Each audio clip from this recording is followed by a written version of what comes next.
साबिका वफाकी वज़ीर और चेयरपर्सन शेड ट्रस्ट डॉक्टर फिरदौस आशिक आवान साहिबा ने पाकिस्तान के सबसे बड़े शुगर हस्पताल द डायबिटीज़ सेंटर इस्लामाबाद का ख़ुसूसी दौरा किया। इस मौके पर मारूफ सीनियर सहाफ़ी राजा ज़ैन रहमान और हस्पताल के CEO ज़हीर अहमद भी उनके हमरा मौजूद थे। इस मौके पर डॉक्टर फिरदौस साहिबा ने गुफ्तगू करते हुए कहा कि शुगर एक तेज़ी से बढ़ती हुई मुहलिक बीमारी है जो हमारे मुआशरे में खामोशी के साथ नौजवानों और बड़ों दोनों को अपनी लपेट में ले रही है। डॉक्टर साहब, मुझे बताइएगा, आपने विजिट किया डायबिटीज़ हॉस्पिटल का और ये स्पेसिफिकली एक डायबिटीज़ के ऊपर काम किया जा रहा है, तो क्या कहना चाहेंगे, कैसा लगा आपको हॉस्पिटल और जो काम ये कर रहे हैं वो किस नौयत तक ठीक है? बिस्मिल्लाहिर्रहमानिर्रहीम। सबसे पहले तो मैं आपका शुक्रिया अदा करूँगी कि आपने मुझे एक state of art purpose built the diabetes centre, जो पाकिस्तान में एक ऐसी सहूलत जिसकी हर घर में ज़रूरत है, यहाँ आके पता चला कि ये कितनी बड़ी खिदमत कर रहे हैं। अंडर वन रूफ जो वन विंडो ऑपरेशन है, मैं उसके लिए इन्हें कांग्रेचुलेट करती हूँ।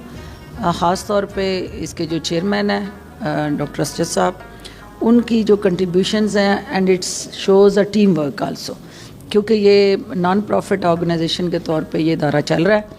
मैं ये अपील भी करूँगी कि ये जो काम कर रहे हैं ये यूनिक है और ये इस हवाले से डिफरेंट है कि इस्लामाबाद में, लाहौर में या कराची जैसे बड़े शहरों में कोई चीज़ करना इतना मुश्किल नहीं है जितना किसी पेरिफेरी के साथ जुड़ के एक ऐसी कम्युनिटी के अंदर बैठ के वो चीज़ को स्टार्ट करना और स्टेट ऑफ आर्ट फैसिलिटीज़ को फुलफ़िल करना, वो चैलेंज है। क्योंकि हमारे डॉक्टर्स हों या स्पेशलिस्ट हों, वो भी बड़े शहरों में ज़्यादा फोकस करते हैं, तो ये इनकी एक्स्ट्रा हार्ड वर्क है, एक्स्ट्रा कंट्रीब्यूशंस हैं। ये काम जो ये कर रहे हैं, इनकी अच्छी खुशबू को महसूस करके आज हम आए हैं इधर। डॉक्टर फिरदौस आशिक आवान ने मज़ीद कहा कि इंसानी ज़िंदगी अल्लाह ताला की सबसे कीमती अमानत है और इसी वजह से मैंने अपनी ज़िंदगी गरीब और नादार मरीज़ों की खिदमत के लिए वक्फ़ कर दी है।